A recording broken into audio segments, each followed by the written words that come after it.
Bonjour à tous, je m'appelle David, j'ai 22 ans. Je fais actuellement mes études aux États-Unis. Donc moi personnellement, j'ai grandi dans une famille chrétienne.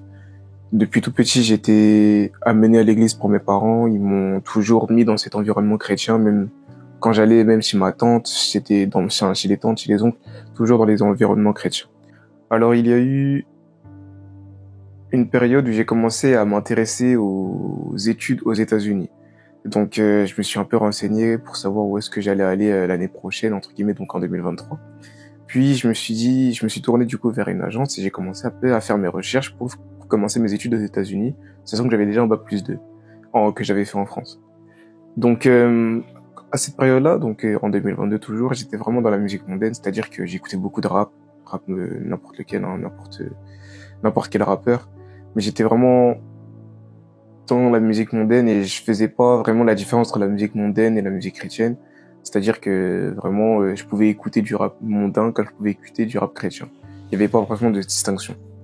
Puis je me suis vraiment posé la question. Je me suis dit, et si je changeais? Et si, parce qu'on me parlait autour de moi, forcément, j'allais à l'église, je fréquente des frères, tout ça, et même des sœurs, qui me disaient, ouais, peut-être la musique mondaine, c'est pas si bien pour toi, tu vois. Et je me suis dit, bah ouais, mais moi je fais pas la différence. Je me dis, ça me touche pas au final. C'est pas comme si j'étais vraiment concerné par ça. Je me suis dit, pourquoi arrêter si c'est vraiment tu sens pas le changement, tu vois. Donc je me suis dit, bon, ça coûte quoi d'essayer? Qu'est-ce que ça coûte? Donc comme je vous ai dit, j'étais en train de rechercher des écoles, tout ça. Donc j'ai contacté une agence, je leur ai dit oui, je vais faire mes études aux États-Unis, qu'est-ce que vous me proposez, tout ça. Donc ils m'ont proposé plusieurs écoles, j'en ai choisi une. Je suis actuellement dans l'État de Tennessee, à Tennessee Wesleyan. C'est comme le nom de mon école dans l'État de Tennessee. Donc en 2022, tout se passe, je sens pas de changement.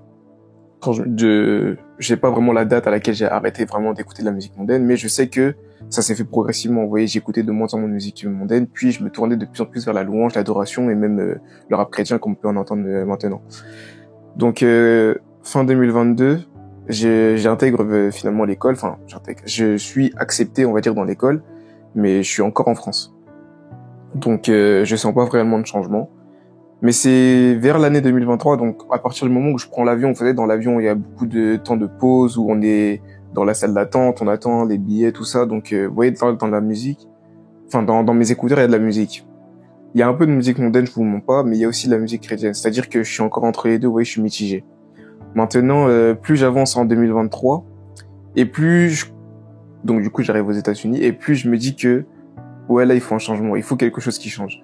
Donc maintenant, je me tourne vers la musique chrétienne et j'écoute beaucoup de musique chrétienne, d'adoration, de louanges, de rap chrétien.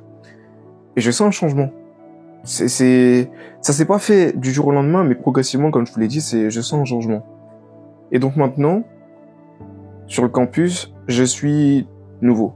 Comme je vous l'ai dit, on arrive dans une nouvelle école, même dans un nouveau pays. Je connais personne, j'ai pas d'amis, pas de famille, je suis vraiment tout seul là-bas.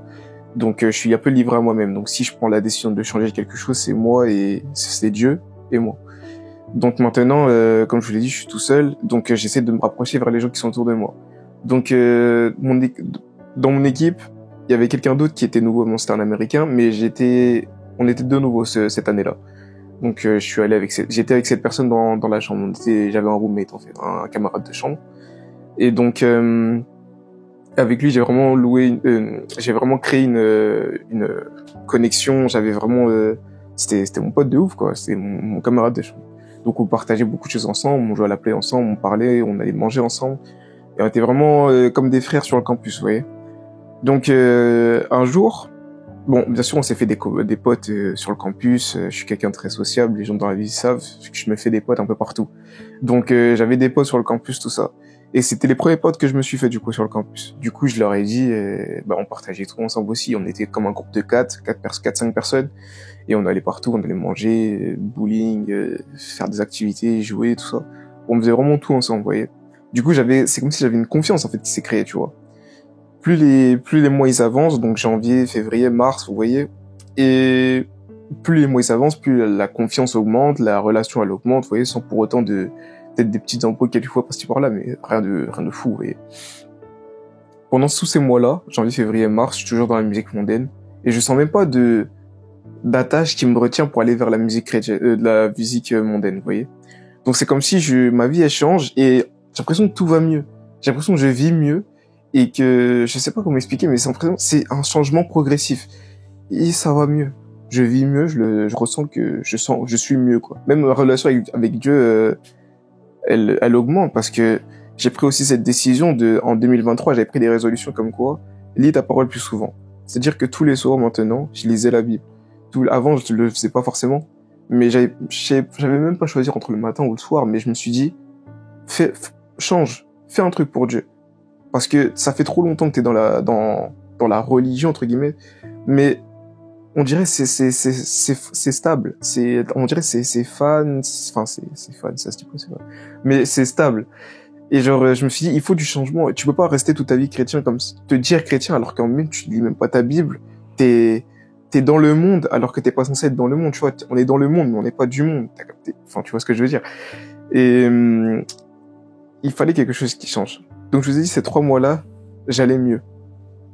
Maintenant, il s'est passé une expérience, et c'est vraiment là tout mon témoignage. Comme je vous ai dit, j'allais mieux, et j'ai l'impression que j'étais plus proche de Dieu, en fait. Puis, j'ai vu un jour sur TikTok une femme qui faisait c'était un TikTok, donc vraiment elle jouait, vous voyez. Mais elle jouait 3 personnages. Il y avait elle-même, un ange qui était toujours là comme pour la protéger, et il y avait Dieu. Elle jouait Dieu. Puis vous voyez, puis je défilais, je scrollais sur son compte TikTok et je voyais qu'en fait il y avait toujours ces 3 personnages et l'ange était toujours là à ses côtés, vous voyez. Et c'est comme si elle lui parlait et l'ange lui répondait. Et puis je me suis dit, mais pourquoi pas voir le Saint-Esprit comme une personne comme ça en fait? Le Saint-Esprit, on doit le voir comme un ami, c'est l'ami fidèle. Le Saint-Esprit, c'est l'ami fidèle et on doit le voir comme un ami. Donc, si on pourrait l'imaginer, en fait. On peut le voir comme une personne, qui n'est pas là physiquement, mais vous pouvez l'imaginer dans votre tête, lui parler et peut-être il vous répondra. Donc, je me suis dit, autant faire ça. Donc, depuis, dans ma tête, c'est comme si je parlais, des fois, on peut croire que je parle tout seul. Mais non, je parle peut-être à mon ami fidèle, du coup, mon ami imaginaire. Mais, comme je vous ai dit, ma relation, donc, elle l'augmentait. J'ai été plus proche de Dieu. Donc c'est comme si je l'entendais plus clairement. Un jour, donc il y avait moi et mon camarade de chambre, comme je vous ai dit, et j'avais 2 autres personnes. Dans cet exemple-là, il y en avait une. Donc il y avait moi et mon camarade et une autre personne. Cette autre personne nous invite à une soirée jeu. Donc moi je dis soirée jeu. C'est quoi? Est-ce qu'il y a le jeu puissance 4, Uno? Ouais. Mais non, ils me disent non, jeu d'argent, genre poker, blackjack, trucs comme ça. Moi je dis je suis pas dans ça, tu vois. C'est pas tellement ma tasse de thé. Moi tu me dis je veux jeu puissance 4, je suis là, mais tu me dis jeu d'argent, je suis pas trop dans les jeux d'argent, tu vois. Après il me dit oh t'inquiète, on joue avec du faux argent, on va rien dépenser, t'inquiète. Bon, je suis un peu réticent, mais vas-y j'y vais, j'en parle à mon camarade. On s'est dit c'est comme mon frère à ce moment-là, on y va. Je tiens à dire je crois qu'il est catholique, mais ouais, je crois qu'il est catholique, mon camarade. Il est pas chrétien évangélique comme moi. Donc on va à cette soirée jeu. Au début ça se passe bien, ils nous apprennent à jouer au blackjack, on joue, tout se passe bien, vous voyez. Et à un moment donné, ils changent. Genre ils nous disent, enfin le gars qui était à côté de moi, il me dit, ouais les gars, on va vous faire un truc, bougez pas, restez dans la salle, il y aura pas de soucis, c'est rien du tout. Si vous êtes pas à l'aise, vous nous le dites, on arrête, mais tranquille. Je regarde mon camarade, je dis qu'est-ce qui se passe, tu vois. Je sais pas ce qui se passe, donc j'attends de voir, tu vois. Et là j'ai un mauvais pressentiment, tu vois. Comme je le dis, j'étais plus proche de Dieu et il m'a prévenu pour me dire David sort, tu vois, un truc comme ça. Mais je me suis dit non, pour l'instant on va attendre, il s'est encore rien passé, ça se trouve je suis devenu fou, il se passe quelque chose. Je me suis dit on va attendre. 15 minutes plus tard, du coup nous, il y avait moi, mon pote, mon camarade de chambre et un autre gars. L'autre gars je le connaissais pas. Il nous emmène dans une salle à part. Et là, il prépare la salle dans laquelle on était pour justement faire, je sais pas ce qu'il voulait faire encore. Donc, 15 minutes plus tard, ils viennent nous revoir. Ils nous disent encore, si vous êtes pas à l'aise, on arrête, restez calme, c'est rien de fou, c'est juste nous, juste on vous prépare à quelque chose. Ok. Encore une fois, Dieu me dit, David sort. Mais, je suis têtu. Je reste dans la pièce. Mon camarade de chambre, il part en premier. Il reste là pendant 5-6 minutes, puis il ressort. J'ai pas eu d'interaction avec lui, je pouvais pas voir son visage parce qu'il est sorti, il est parti en haut parce qu'on était dans un rez-de-chaussée. Donc il est allé à l'étage. Et moi ensuite je suis allé dans la salle.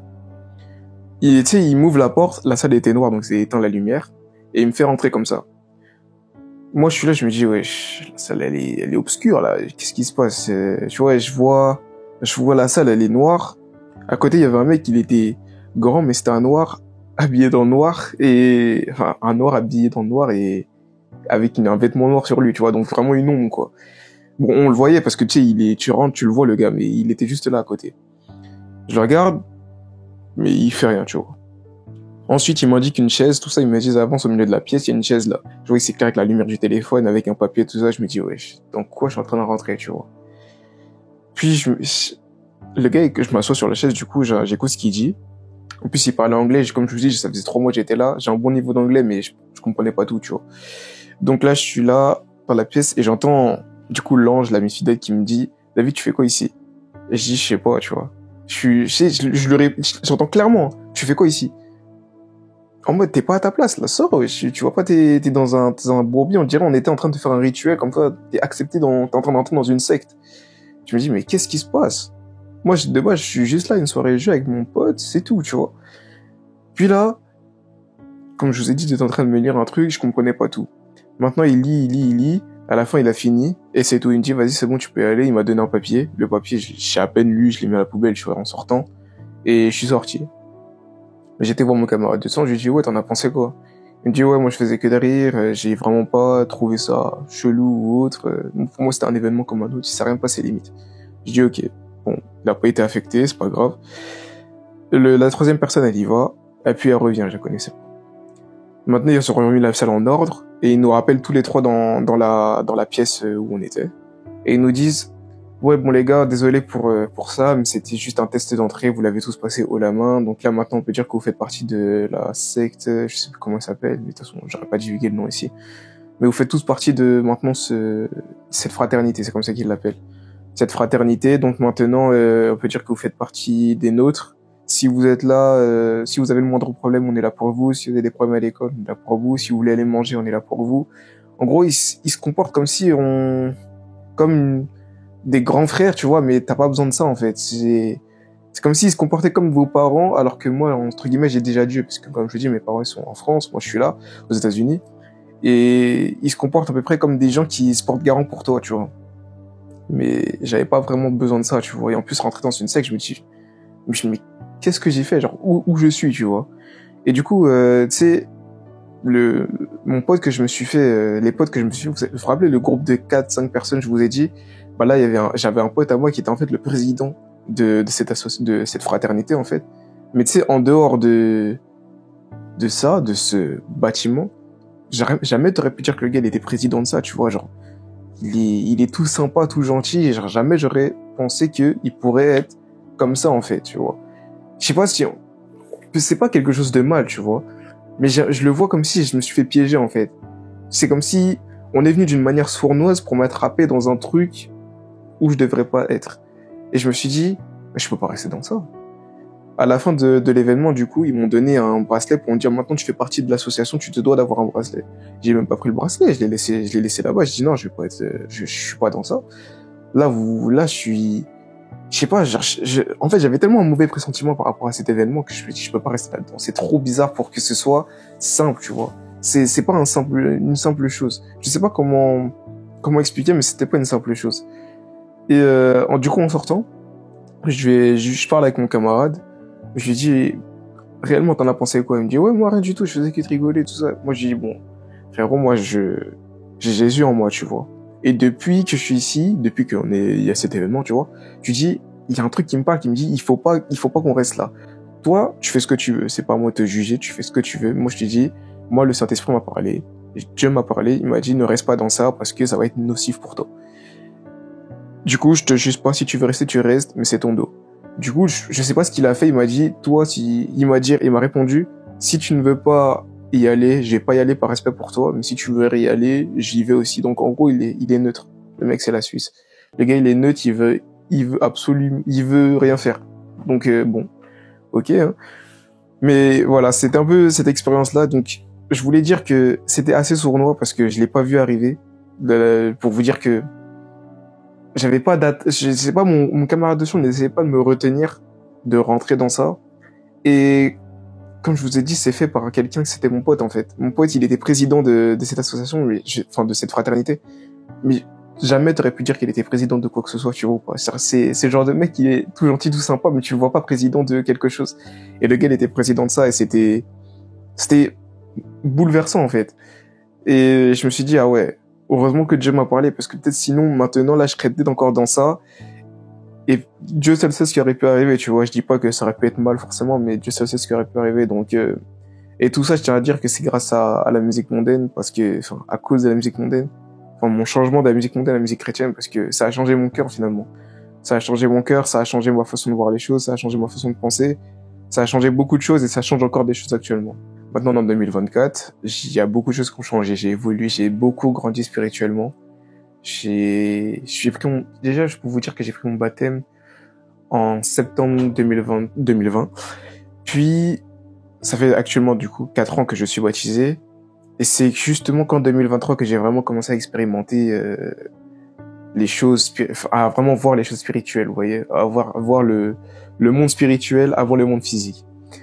Actuellement, je suis du coup en 2024. Je suis toujours dans ce même campus avec d'autres personnes autour de moi et c'est compliqué.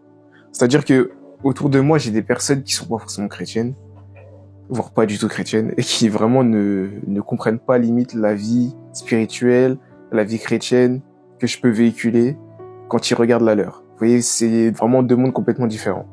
Et pour moi, c'est un combat. Ça veut dire que on doit s'aimer les uns les autres. C'est très compliqué. Quand vous avez des gens qui ne vont pas du tout avec vos principes, qui sont prêts à vous s'insulter, entre guillemets, pour rigoler, forcément, mais pour vous dire que, genre, limite, ils te traitent de fou parce que tu fais les choses bien. Tu vois ou pas? C'est très compliqué. Et c'est vraiment mon combat au quotidien parce que j'ai longtemps, je me suis dit, à quoi bon? Parce que vous savez, j'ai une expérience par rapport à ça. Un jour, j'ai voulu leur prêcher la parole.